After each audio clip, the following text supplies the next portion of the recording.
सुचिरो Honda की कहानी की शुरुआत 1914 में होती है, जब वे 8 साल के थे। एक दिन उन्होंने फोर्ड का मॉडल टी देखा और गाड़ियों की दुनिया से उनका परिचय हुआ। क्या आप हमें इस घटना के बारे में और बता सकते हैं? बिल्कुल, इस घटना ने होंडा के जीवन की दिशा ही बदल दी। उनके पिता लोहार थे और उनका साइकिल रिपेयर का काम था। इसी माहौल में होंडा ने मैकेनिकल चीजों के प्रति रुचि विकसित की।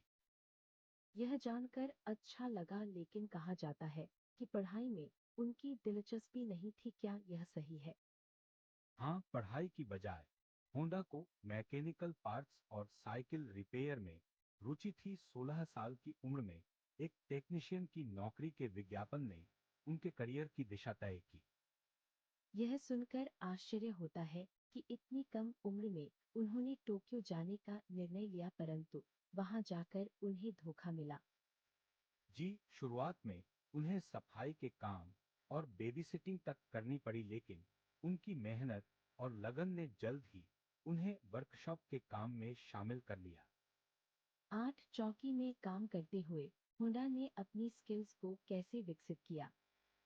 वो बहुत ध्यान से सीखते थे और जल्द ही गाड़ियों और उनके पार्ट्स की समझ विकसित कर ली। 1924 में उन्होंने जापानी मोटर कार चैंपियनशिप में भाग लिया, जो उनके लिए एक बड़ा मील का पत्थर था।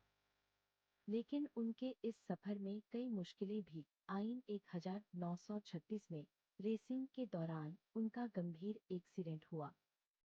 हाँ, उस हादसे ने उन्हें अस्थायी रूप से काम करने से रोक दिया, लेकिन उन्होंने हार नहीं मानी। उन्होंने स्पेयर पार्ट्स बनाने की योजना बनाई, हालांकि उनका पहला आइडिया रिजेक्ट हो गया था। यहाँ तक कि उन्होंने एक नई कंपनी शुरू की, लेकिन शुरुआती निवेश की कमी ने उन्हें परेशान किया।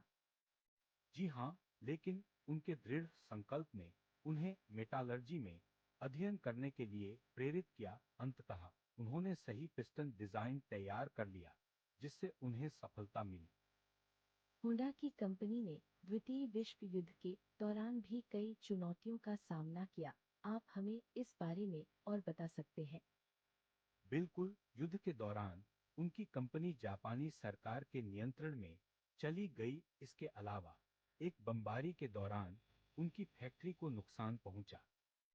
यह सुनकर दुख होता है, लेकिन क्या उन्होंने उस समय कोई नई रणनीति अपनाई? हाँ, युद्ध के बाद उन्होंने अपने संसाधनों को बेचकर और एक छोटे इंजन को साइकिल में लगाकर एक नई दिशा ली। इसने उन्हें मोटरसाइकिल निर्माण के क्षेत्र में सफलता दिलाई। वास्तव में इस निर्णय ने उनके करियर को नई ऊंचाइयों तक पहुंचाया। बिल्कुल सही, उनकी मोटरसाइकिल सुपर कप बेहद सफल हुई, जिसने अंतर्राष्ट्रीय स्तर पर ध्यान आकर्षित किया। आखिरकार हुंडा ने कार मैन्युफैक्चरिंग में भी कदम रखा। उनकी पहली कारों को कैसे प्रतिक्रिया मिली थी? उनकी पहली कारें जैसे कि टी 360 और एस 500 शुरुआती सफलता नहीं पा सकी, लेकिन 1972 में होंडा सिविक की सफलता ने उन्हें एक नई पहचान दिलाई। यह मॉडल आज भी लोकप्रिय है। क्या आप समझा सकते हैं कि यह कैसे संभव हुआ? होंडा की तकनीकी उत्कृष्टता और बाजार की गहरी समझ ने उन्हें गुणवत्ता उत्पाद बनाने में मदद की। उन्होंने उपभोक्ताओं की आवश्यकताओं को समझा और उन्हें उच्च गुणवत्ता वाली कारें प्रदान की। सुचिरो होंडा की विरासत आज भी जीवित है। क्या उनके जीवन से हमें कोई महत्वपूर्ण सबक मिलता है? होंडा की कहानी हमें सिखाती है कि कैसे असफलताओं के बावजूद दृढ़ संकल्प और नवाचार के माध्यम से सफलता प्राप्त की जा सकती है। उनकी कहानी प्रेरणा का स्रोत है।